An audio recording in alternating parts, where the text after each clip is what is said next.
I was scared. I was really, really scared to quit that job, but I did it, and I never looked back. And I'm very thankful and blessed. And I believed though.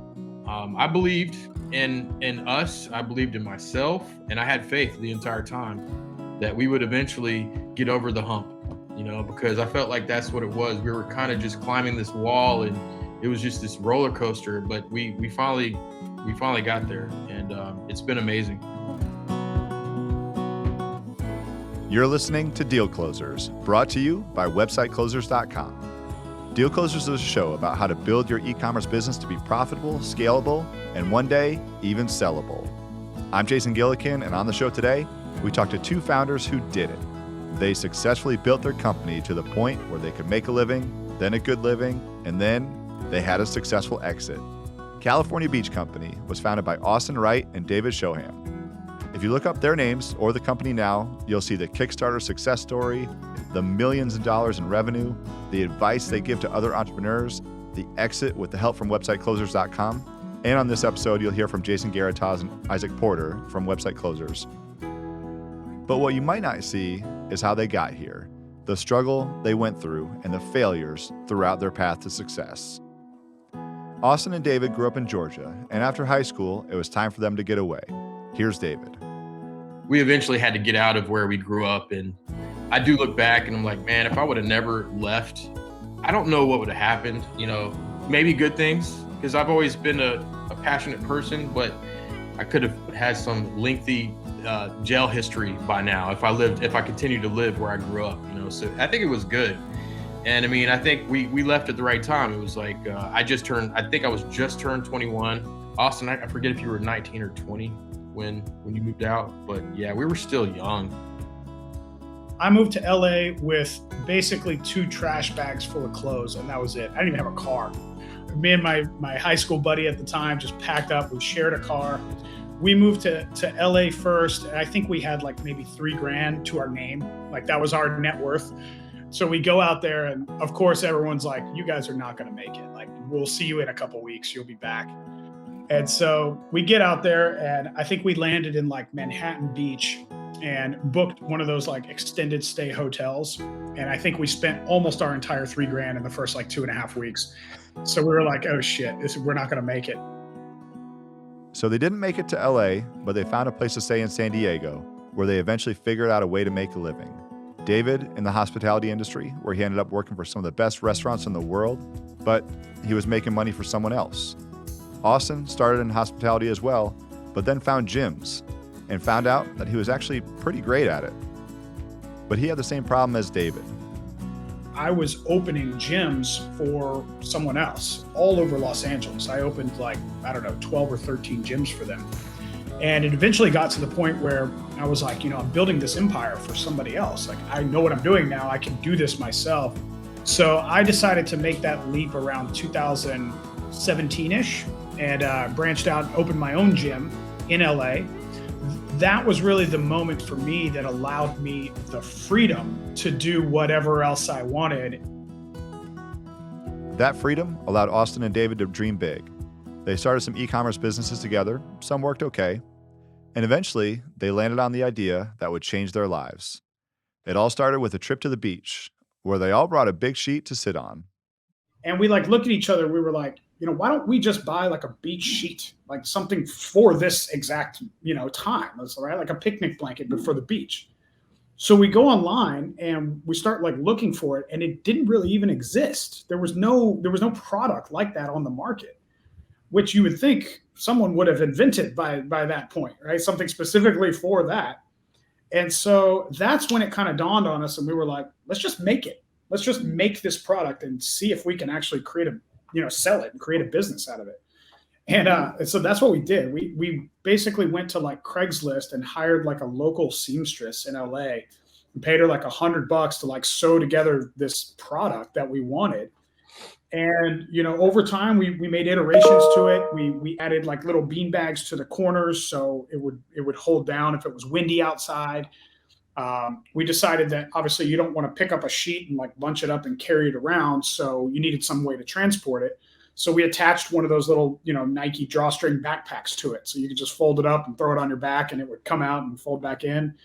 So we created this product and we were like, let's just call it Beach Sheets. And so we did that, and we decided to launch it on Kickstarter. So that was kind of how we got our start. So again, up to this point, we still didn't have much money. We weren't rolling. We didn't know how to go raise capital and do all this stuff. So we're like, let's just throw it on Kickstarter and see if it works. So I heavily researched, how to run a successful Kickstarter campaign, and we ultimately connected with a videographer in LA that specialized in that. That's what they did. They wrote storyboards and did videos for crowdfunding campaigns. It was this really, really amazing couple named Valerie and Mitchell. And I'll never forget when we connected with them, we basically, put this campaign together and launched it. And we did everything wrong that we could possibly do, but the product and the video were so good. We raised like $150,000 in the first 30 days. So we were like, holy shit, this, we can actually do something with this. There's people that want our product. This is wild. We learned very quickly that, we actually didn't make $150,000. I think we lost about $150,000. When we had to ship all these things out to 60 different countries across the world and, everything else. But that's what kind of really sparked it for us and got us to go, all right, we can create something from scratch that people want, that helps them in some situation or helps them improve their lives in some way, and that they will buy. And so if we just stick with it and we can figure out all the other details as we go, we can make this work. And that's what kind of led us ultimately to starting our second venture, which was the California Beach Co. and the Pop and Go Playpen. But wow. you guys decided to be partners, which for a lot of entrepreneurs, they're not always comfortable with that. And so I just wondered how that idea started. Were you guys just sitting there having a beer on the beach and said, hey, we can do this together? Just to kind of go back on what the other Jason asked Austin. I mean, I kind of had some things that, like the Ring Champ thing. And I remember going to what is it, Invent Help or whatever. And they almost tried to, get me for some silly stuff. But, but that wasn't till after I moved to LA. But I think both of us always had big expectations, big dreams. We knew that we had something. And I remember where there was a point where Austin was doing his thing. He was running multiple gyms for someone else. And I was running multiple locations for restaurants for someone else. And man, I know we were all kind of on the same page. And I remember being over his house. I'm like, man, we have got to do something. We have got to do something. I don't, we're basically making other people rich. Like, we have got to do something. So that was kind of where I saw it. Like, I was definitely, pushing and yeah, that's when we were talking about Beach Sheets, and that's when we all decided to do it. We were both leaders in our own world. We were both doing our thing. We knew that we could handle, other duties, and, we could step up to the plate when needed. So yeah, that was kind of like my thing. We had to. And we had initially, and over the years, I mean, we had other partners. It wasn't just me and Dave.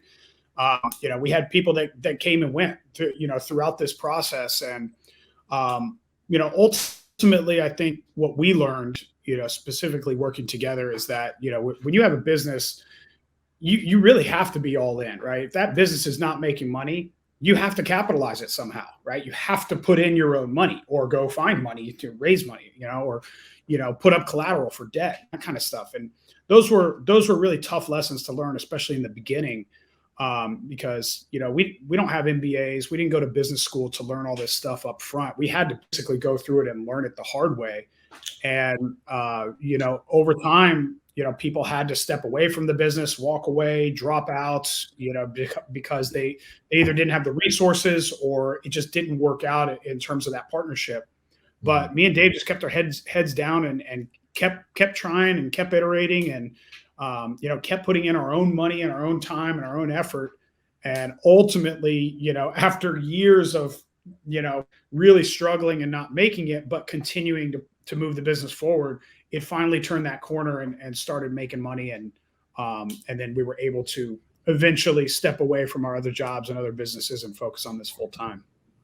And do you think that you guys were always in agreement, or were there times where one of you wanted to go one way, one of you wanted to go the other?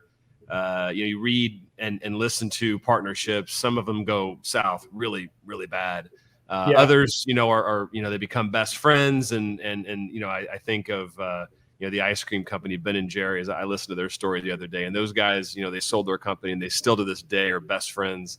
And I just wonder, what that's like for you and what your interactions were like and how you learned to work together under a highly stressful scenario. We are very lucky. Me and Dave are very yin and yang. We both have our own specialties, and we that kind of complement the other one. And so we give each other a lot of discretion to just run with it and do their thing. We almost never disagree on things either. And if we do, we talk it out. Like, we don't really bicker and fight and that kind of stuff. But I know what you're saying. That is not normal. I think most partnerships, typically, end with a lot of fights or end with disagreements that probably could have been resolved if they had been talked about up front. I think one thing that's super important, I've dealt with this in other businesses. I think one thing that's super important if you're creating a partnership that's 50-50 is you have to have a third party to resolve disputes. And you have to establish who that third party is going to be up front, because it's almost inevitable that you're going to get to a point in time where you disagree on something and one of you's got to give, so if it comes to something major, like taking on debt or selling the company or, going in a different direction or things like that, and you disagree with your partner and you guys are 50-50 and not one of you has more control than the other, you're in a really tough spot if you hadn't hashed that out up front. So if entrepreneurs are out there and listening and thinking about a startup or just getting into a startup with a partner or family member or anything else, and it's 50-50, I would say probably best piece of advice would be start now, get a third party involved, or get an agreement in place that if there is ever a dispute, regarding the business, anything material, that you have a way to resolve that. Yeah. And we kind of learned that early with the first e-com. We ran into, partners not putting in the sweat, not putting in the funds. And that came to a head, unfortunately. Mm-hmm. And Austin and I, pretty much always had good synergy. I mean, we always kind of, we respect each other. And I think that's huge. If Austin felt strongly about something, I respect him and I respect his thoughts to where I really take the time to listen to him. And if I'm having any reservations in any kind of way, I'll, lay it out there and we'll hear each other out. There's never a time where him and I are arguing about something and saying, no, I'm right or I'm right. We've had many times where we're talking and it's a good conversation because he might be looking at something and I look at something differently, and at least we're pointing it out. So we're really kind of thinking everything through. And at the end of the day, we listen to each other's guts. Like many times Austin's like, man, I have a gut feeling about this, or vice versa. And we're like, all right, cool. I respect that. Let's do it, or let's not do it, or whatever it may be. We've made many decisions like that. And we just respect each other's opinion and thoughts. And I think that's just what's important. And there's always logic behind it. If somebody was making a decision that has no logic behind it, then that is a huge problem. And luckily we haven't had that issue. So. Yeah, just my last note on that, with partnerships and personally, I think they're extremely important for a lot of different reasons. I mean, you have somebody to fall back on when necessary. It allows you to take some time off if you need to. You might have something personal come up, but also just two great minds together thinking about things as you're describing here can help you lead to success. Can help get you over that edge. Whereas by yourself, it's tough out there sometimes. I know Ron and I are great partners and friends, and it's been really important for our success in this firm to work together on things. And we're the same. We don't we don't necessarily disagree on much. We've certainly talked through things and those kinds of things. But honestly, if Ron disagrees with me on something, I usually just say you're right and nod my head and agree, because I have that kind of respect for him too. So I totally understand that. And if there are entrepreneurs listening to this,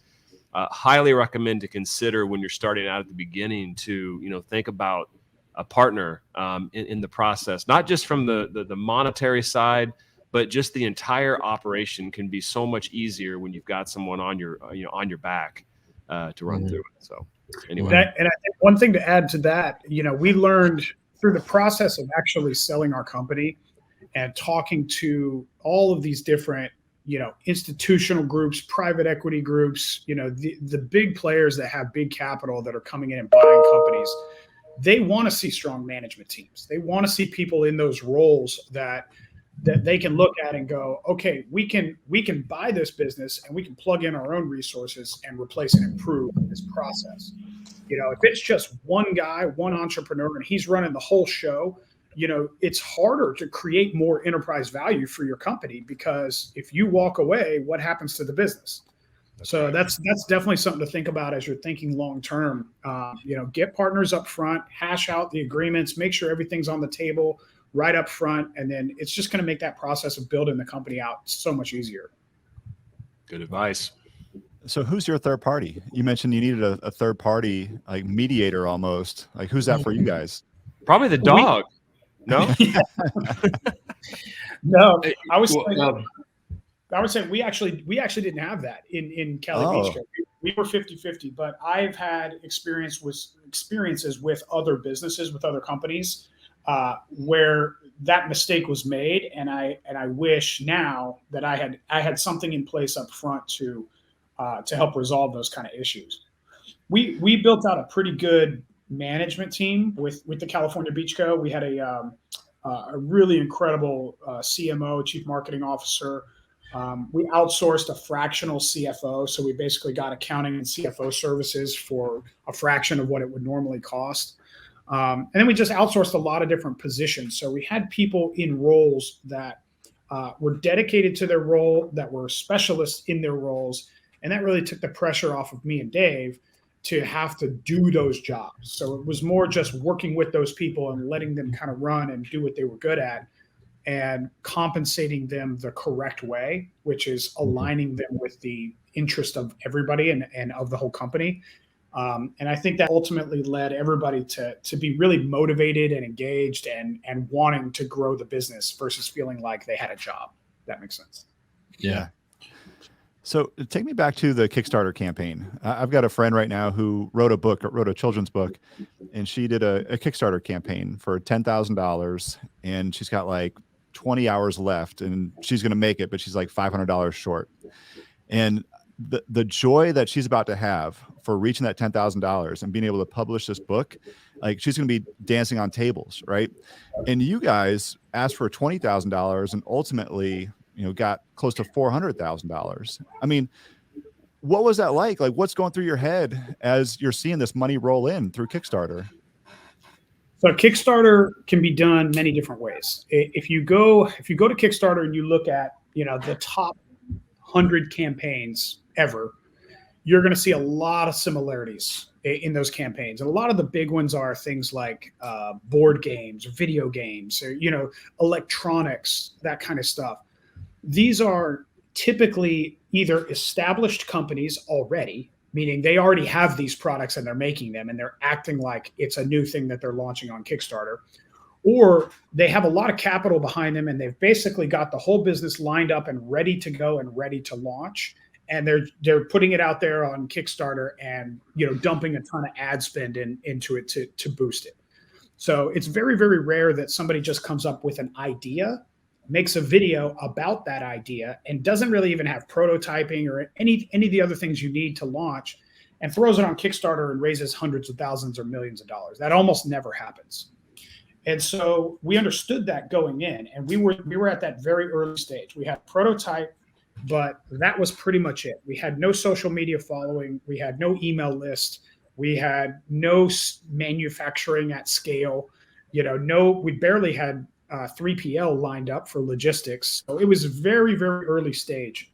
So coming into that process, we understood that the chances of us just throwing a video out there and being months away from being able to launch our actual company was pretty slim. So what we did is we hired a firm that actually specializes in Kickstarter campaigns and launching brands. Really, really amazing group. They're called Funded Today. So if anybody's interested in checking them out, I think their website is funded.today. But they are, I don't know how much they've raised for brands now. It's in the hundreds of millions. But basically what they do is they pool resources. So they have their teams who are specialists in doing an email lead gen campaign prior to your launch and doing cross promotions with other brands and other Kickstarter campaigns while you're going through the process, and upselling and getting referrals from your backers. And, everything that you wouldn't even know to think of, they have a team or a specialist in place for. And so what they do is they actually, if you apply to work with them, they'll take your product or they'll take your video and they'll run a test. They'll do A/B testing before they commit to your project. So they'll spend their own money. They'll run some Facebook ads. They'll look at conversion ratios and ROAS and that kind of stuff. And they'll see if they think they can scale it, with significant ad spend. And if they think they can, they'll take on your project. They spend the money for the marketing, but then they take a nice chunk of your profits of whatever you raise. So you kind of have to weigh that and go, is it worth it? Everybody who's ever reached out to me about this, I give the same advice to, and I say it's 100% worth it, because, even if you don't make money, we raised almost $500,000 and we didn't actually make money. There was no profit there, but what we got was massive exposure and massive momentum right out of the gate. So now we were able to say on our website, the Kickstarter smash hit, pop and go playpen. So we use that in all of our marketing to really kind of give us legitimacy around our business and our product. And I think that was really valuable for getting to scale and getting to that launch in a short period of time. So I definitely recommend Kickstarter for anybody thinking about it, but there's a process. Definitely do your research and consider consulting or partnering with a group that specializes in that to really kick off your brand. Wow. Yeah. So and yeah, the two things that I think that were the most, crucial headache for us was just the fulfillment and fulfillment and it's just kind of deceiving, sorry, one more thing. I wouldn't recommend doing international. I would do just domestic.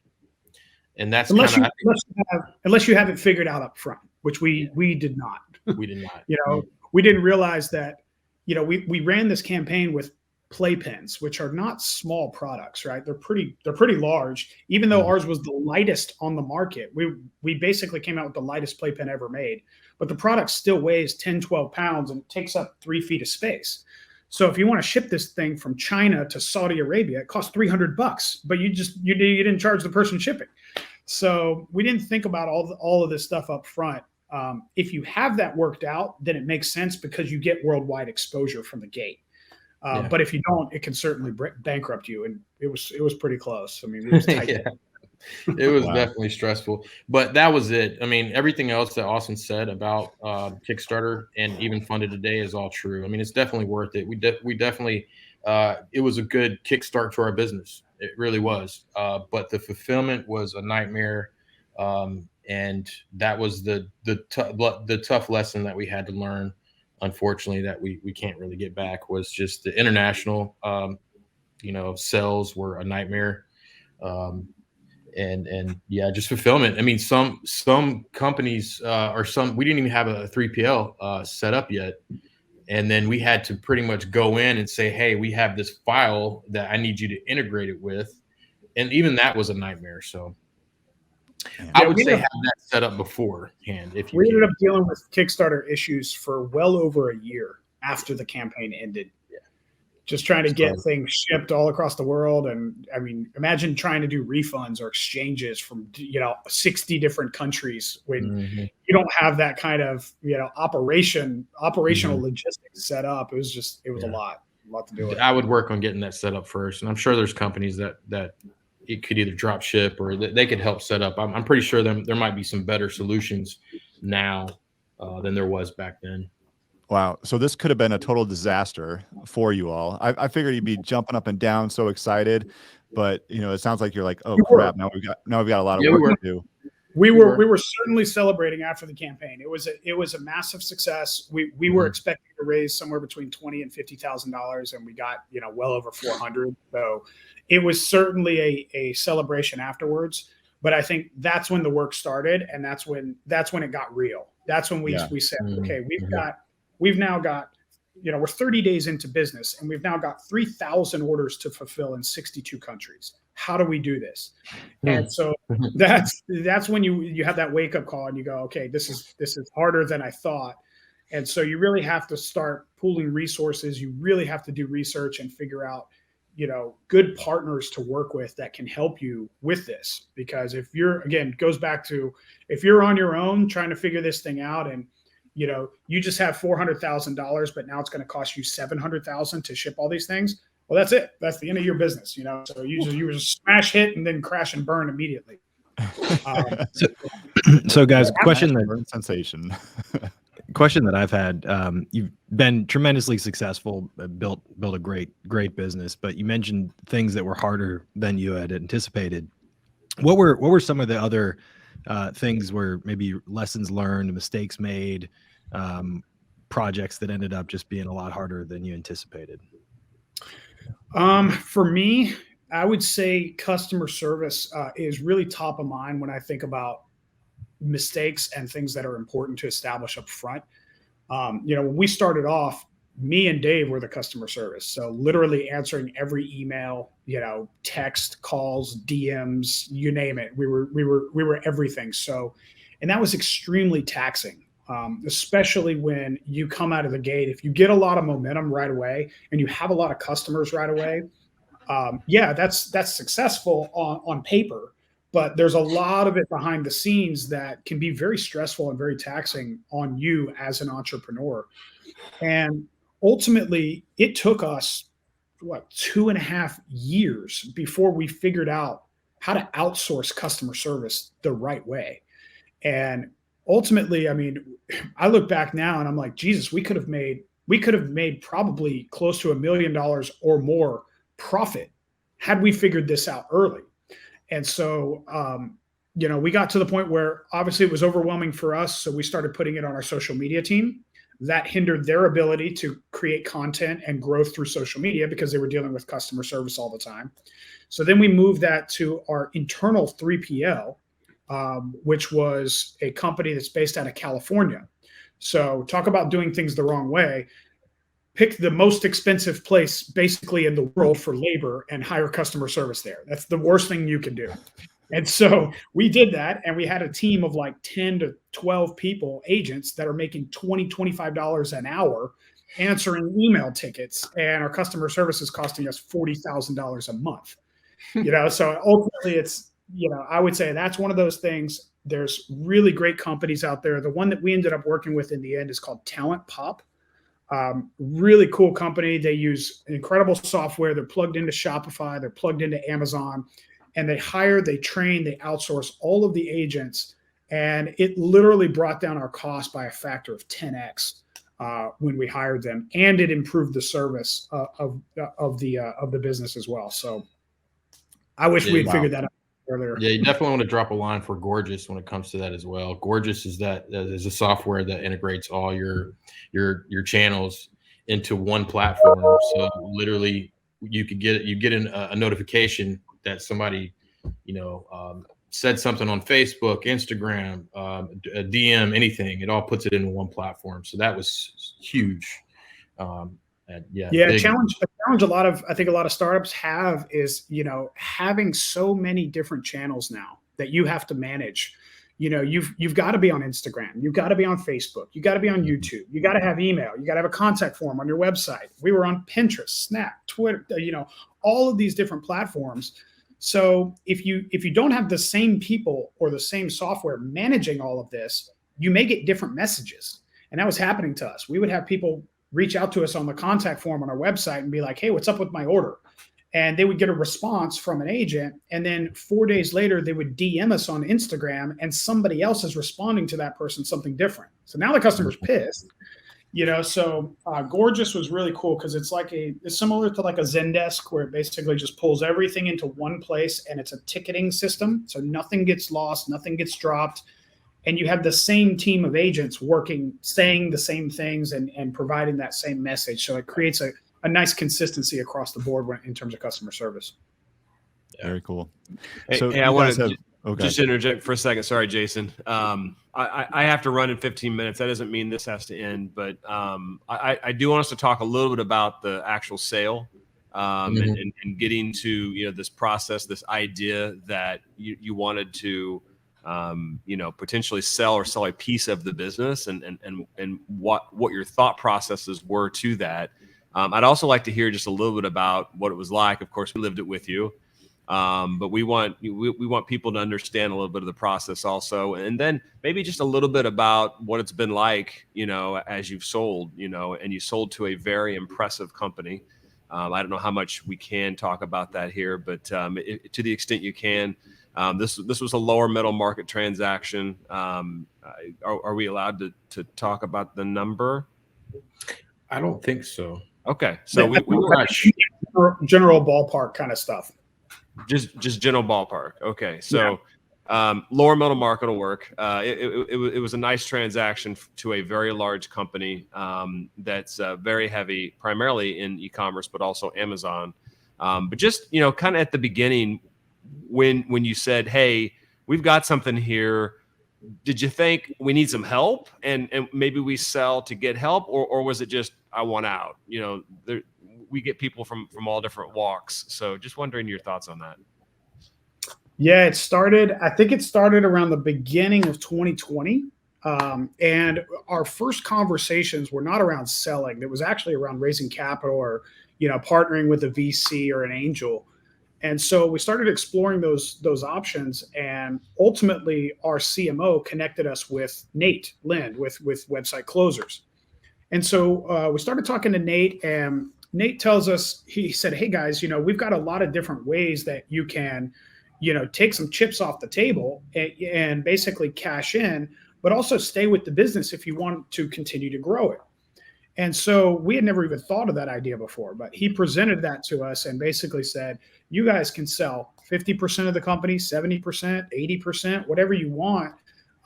Get a nice cash pile to de-risk and obviously reward yourselves for what you've built, but then stay on and work with a firm who has experts and has capital and has all these resources behind the scenes to continue to grow your business, over time."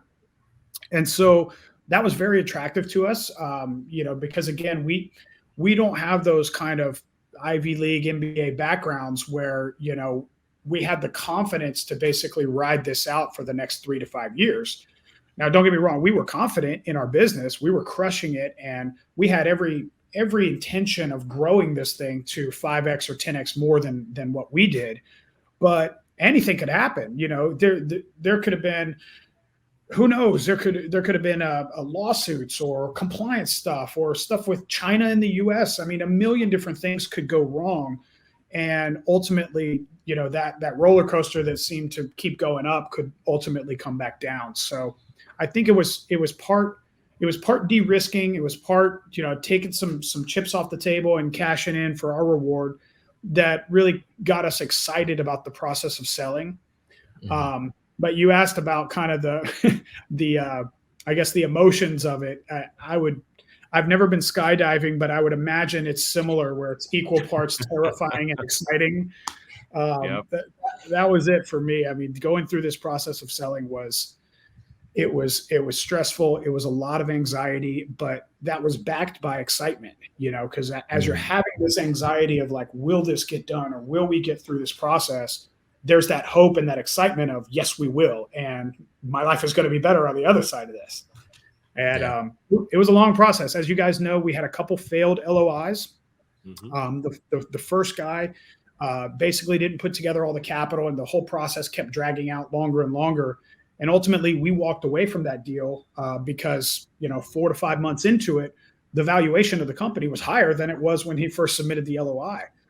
And so we walked away from that partnership, got locked up with a second group, and got towards the end of the year, and the second group pulled out because they had sold their company to a larger aggregator. And so it was like one thing after another. And ultimately we just kept pushing through, and we got to this last group. And as you said, this is a very, very large company. I believe it's one of the largest in the space.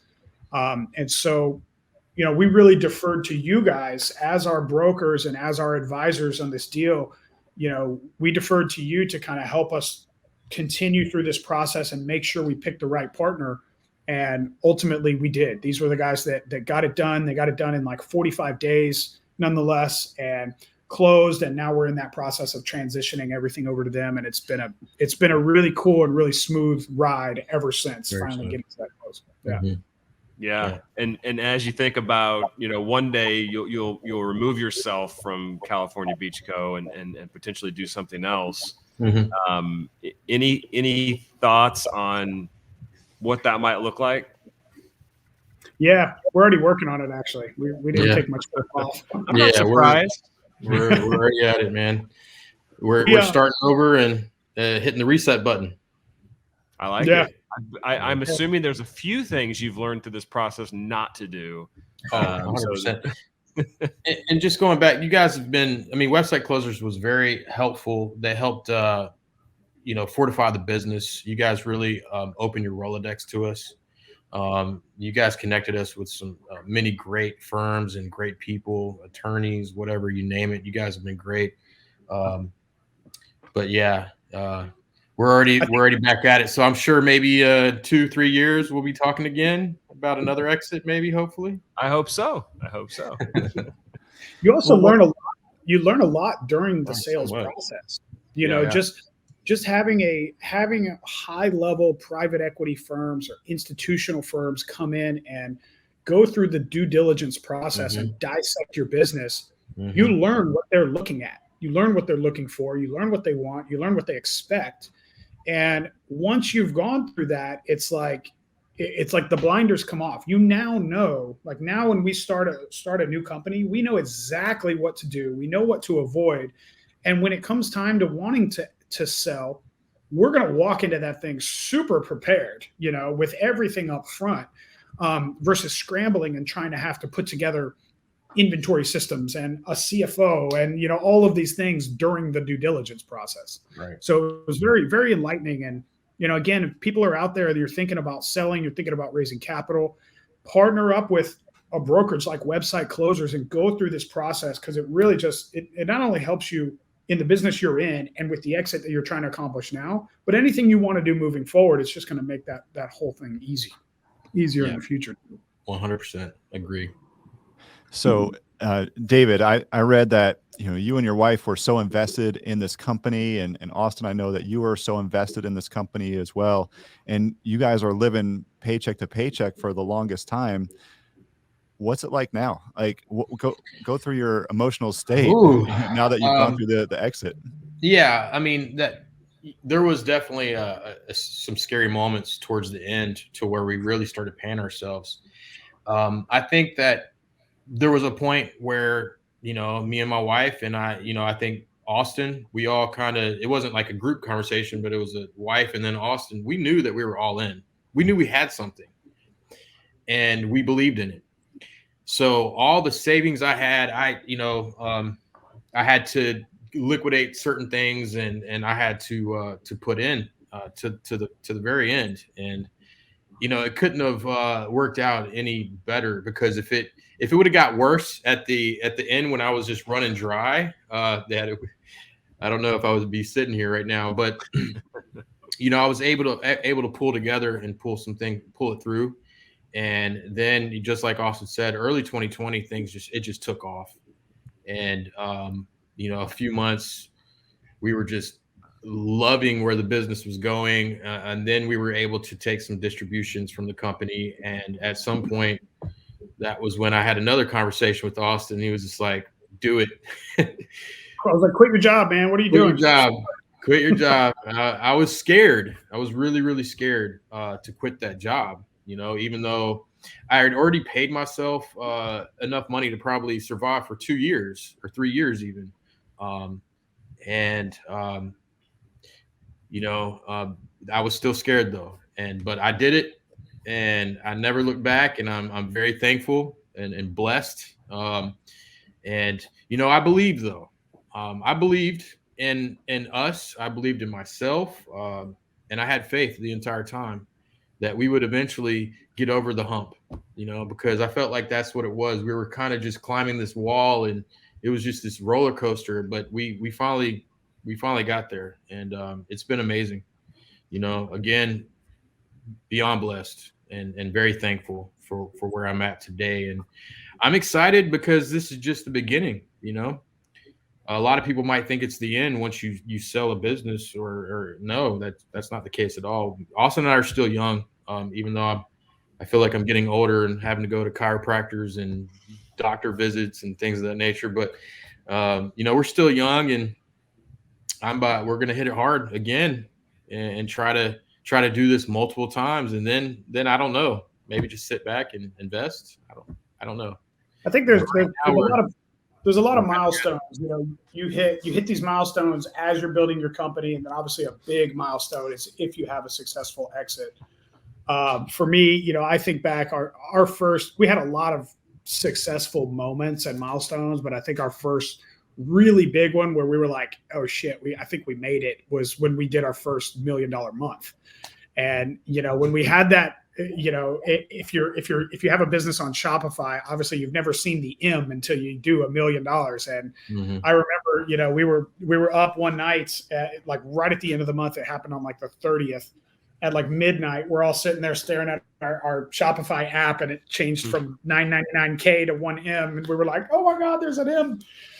So it was those are those kind of moments where you gotta take a moment and stop and reflect on what you've done and what you've built, and then any entrepreneur is just going to put their head down and just keep going and keep going. Get right back to it. I mean, you literally celebrate for like one night, and then the next day it's something else, and all right, let's go. Yeah. And I mean, at some point we were doing $1 million a week for a little while, and that's when we really knew. We're like, all right, let's rock and roll. But now we're kind of at that point now where we've had a successful exit. We've got some cash that we can turn into, strong, safe, passive investments to have income and, grow our wealth and that kind of stuff.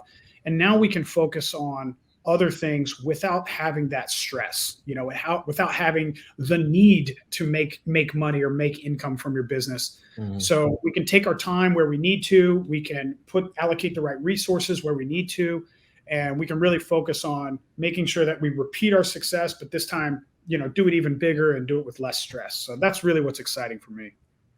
That's fantastic. Well, guys, you have shared this amazing story, and congratulations. I can't wait to see what the next chapter is. I mean, you could go out to Hawaii and live there for a while, but that's not you guys. You're entrepreneurs at heart. But I want to end on this. How did you mentioned you celebrate for a night. Like, how did you celebrate? Did you buy any toys? Like, you've got to celebrate the wins at least to some degree. So how did you two celebrate? Go ahead, Austin. I was gonna say, I didn't really want to go out and buy a bunch of material toys. I was already kind of doing all right before, so I've got a nice car and a few watches and things like that. So that wasn't really my what I was most excited about doing. But one thing that was always a dream for me growing up was being able to retire my parents and buy them a beach house. So I bought them a house in Jacksonville, Florida, and paid cash for it. And they're actually moving there as we speak. So that's awesome. That was a life goal for me. That's awesome. What a great story. Love it. Very cool. Yeah. Yeah. What about you, David? Well, I haven't done that yet, but my parents, they don't need it. I'm not saying Austin's parents needed it either, but yeah, my dad has like 2 houses. He's good. But same thing. I mean, I already had like some decent cars, and yeah, same thing. I'm not gonna go crazy. I already feel like I've leveled up. Probably the biggest thing that I bought recently was this massage chair behind me that you see right here. that was about it. I was like, all right, I'm gonna get my massage on whenever I need it. But other than that, yeah, I'm gonna take this money and make it last and make it work and invest and continue to grow. Awesome. You hear all those horror stories, and people just waste their money. They just spend it on cars and not assets. You need to buy assets. There you go. Well, guys, congratulations again. What an amazing story. And thank you for coming on the Deal Closers podcast.